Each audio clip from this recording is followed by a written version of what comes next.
Welcome back to the Performance Metrics series. In the last video, we explored R squared.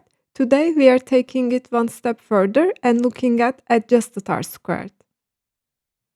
Before we talk about adjusted R squared, let's quickly recap what R squared actually measures. R squared tells us what fraction of the total variation in our target variable is explained by the regression line. We compare two things, how far the points are from the mean of the y and how far they are from the fitted line.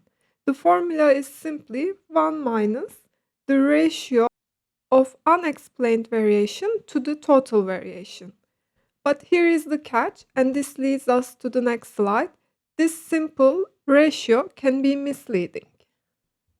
So why do we even need adjusted R squared? Let's say our first model uses just one feature and then we add a second feature. Mathematically, adding a new feature can only reduce the residual error or leave it unchanged.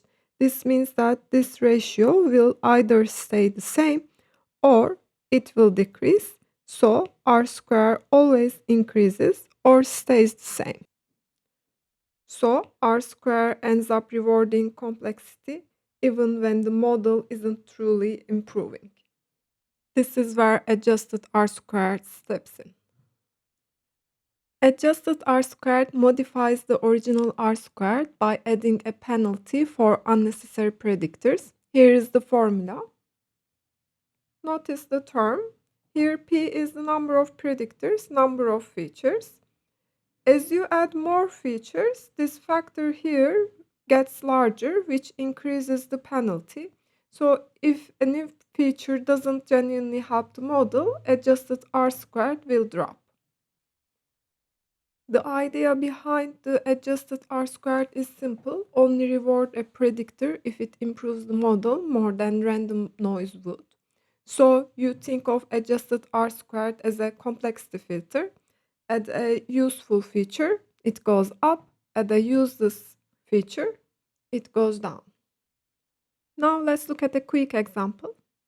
In this example, we start with a model with two predictors. Then we add a third predictor that is basically noise.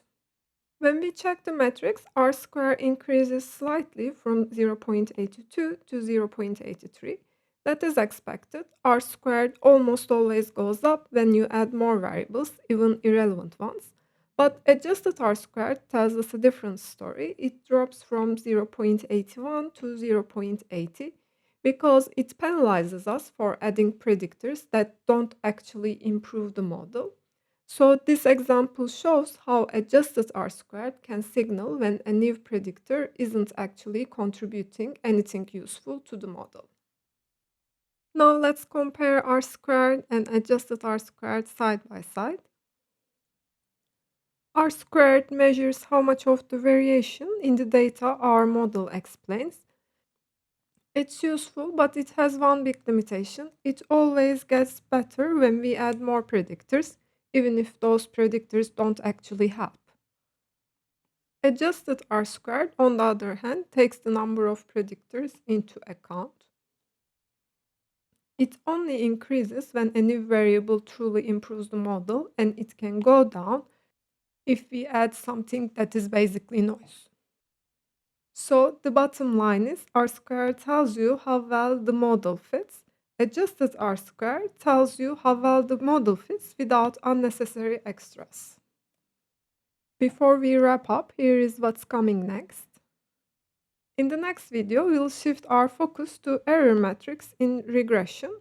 We'll look at three mainly common used measures: mean absolute error, mean squared error, root mean squared error. We'll break down how each one works, how they differ, when it makes sense to use one over the others. Thanks so much for watching. If you are enjoying this series and want more explanations of machine learning concepts, see you in the next video.